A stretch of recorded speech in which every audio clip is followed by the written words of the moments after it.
You don't need 100 patterns to create a beautiful mandala. Just one is enough. Let me show you. We are using a round petal pattern here.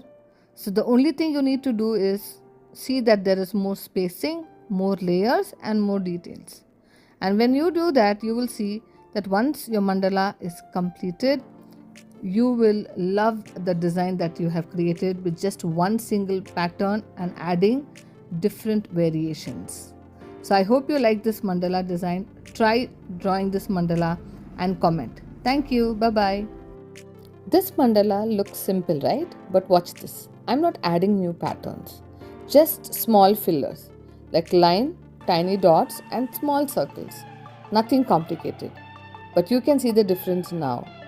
It's the same mandala that we drew yesterday, but it looks more detailed and intricate. Mandala is not about drawing more. It's about adding the right details. Follow Hema Art Studio to learn this step by step. Thank you.